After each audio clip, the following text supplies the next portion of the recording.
What's good? It is Friday, April 2nd, 2021. I am the coach, and this is the Early Edge, powered as always by SportsLine. Coming off a day where technically we gained a unit, but with juice is more like a wash on Thursday. But we're back today because we grind every single day, 7 days a week, 365. Let's bring in our cappers because we got a lot to get to today. You know the names, you know the faces. M Squared, good morning.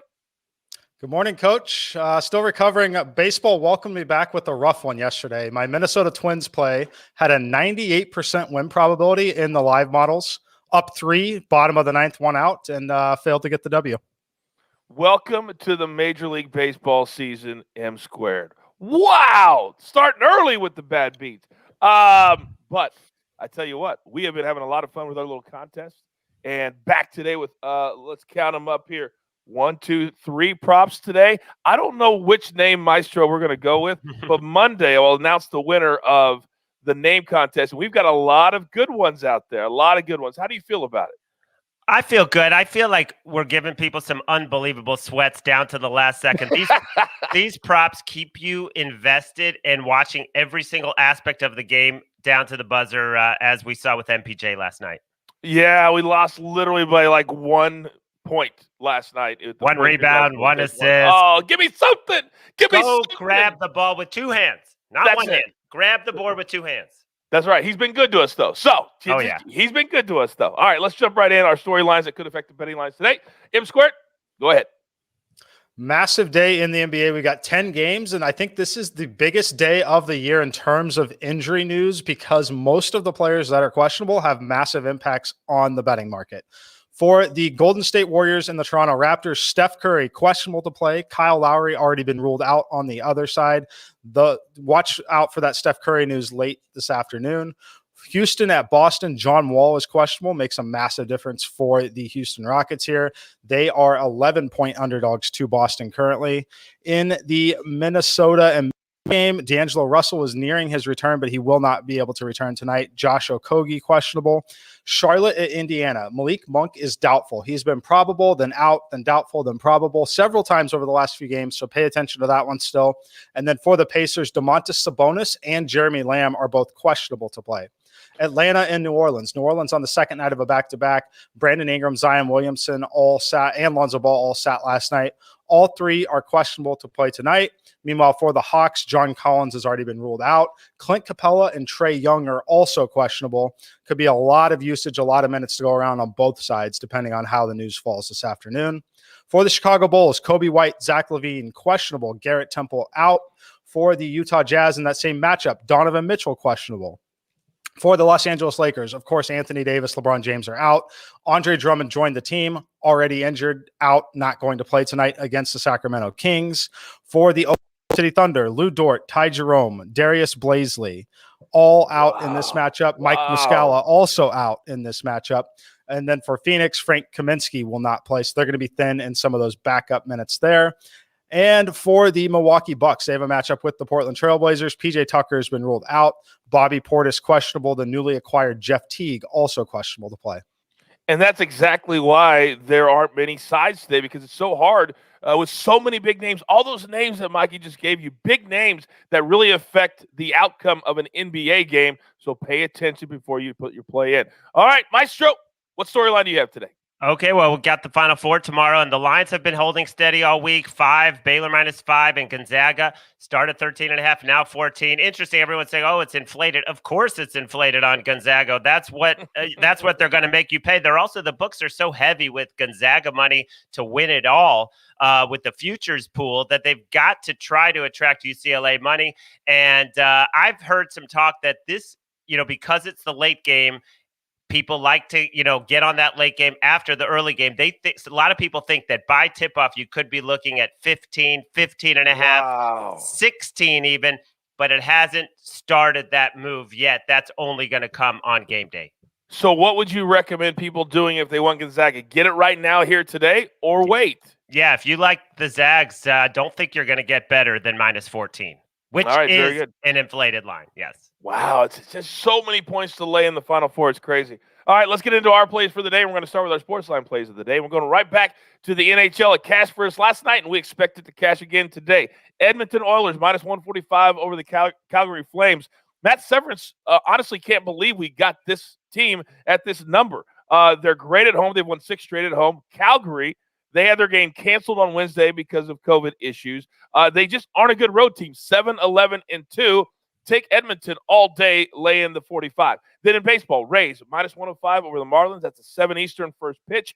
The Rays in our simulations at SportsLine cash 63% of the time. That's a graded A play for us, Pablo Lopez and Ryan Yarbrough on the bump tonight. All right, M Squared, you know the drill.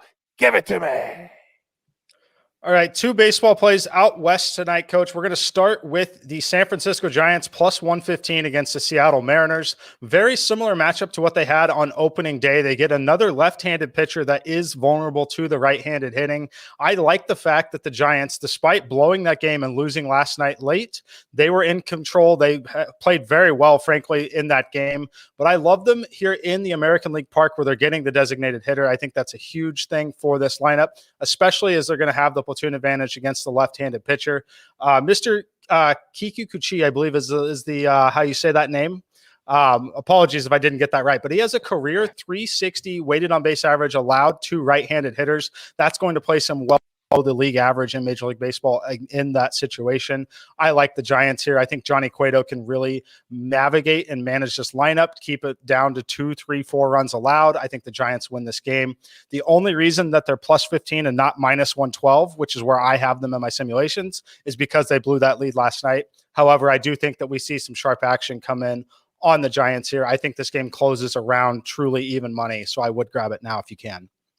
Second game I like, going to be the Houston Astros plus 130 against the Oakland A's. I love the A's long-term. I love Luzardo long-term. However, I have some concerns. This Houston Astros lineup is actually built relatively well to hit left-handed pitching. Luzardo is giving up 1.58 home runs per 9 innings to right-handed hitters. The strikeout rate is meaningfully lower against right-handed hitters.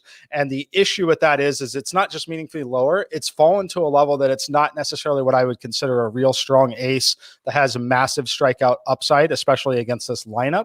So I like this spot for the Astros. Meanwhile, Javier been very good. I think he's poised for a massive breakout season.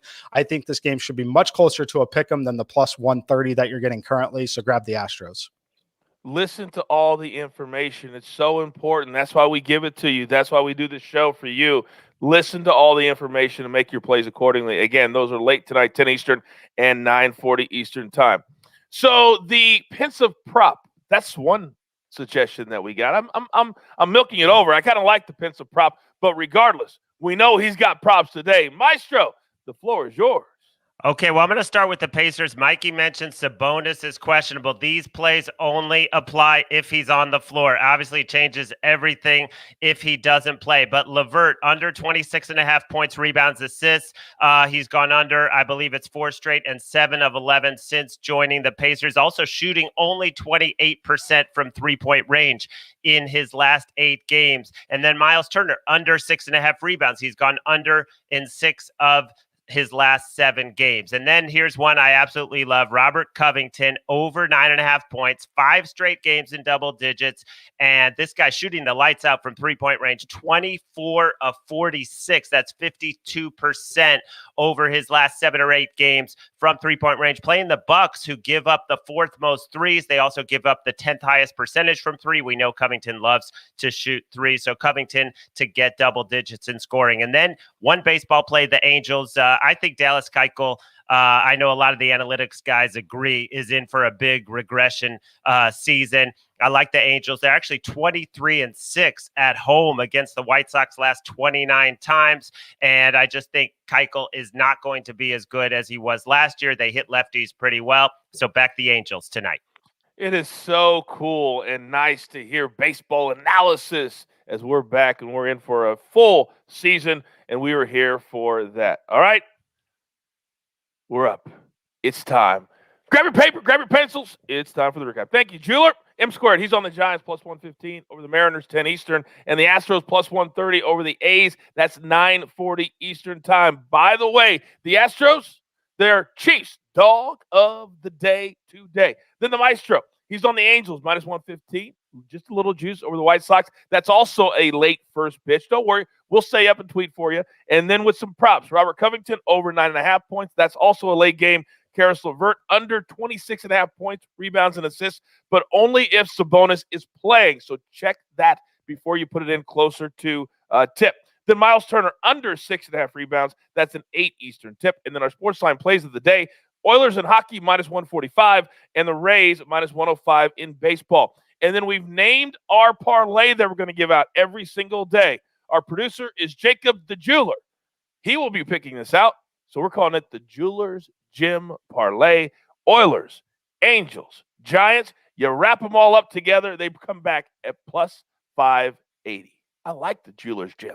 I'm going to put it in right now. You've got your marching orders. Let's take every single ticket straight to the pay window. For M Squared, for Chief, for the Maestro, or whatever we're calling with the props. We're going to announce that winner on Monday. For the Jeweler, I am the coach. Don't forget about the Bellator MMA episode in your feed right now. The Bellator card is tonight, not Saturday, tonight. So you got to get your plays in today. I'm the coach. This is the only place for your daily early edge. Good luck.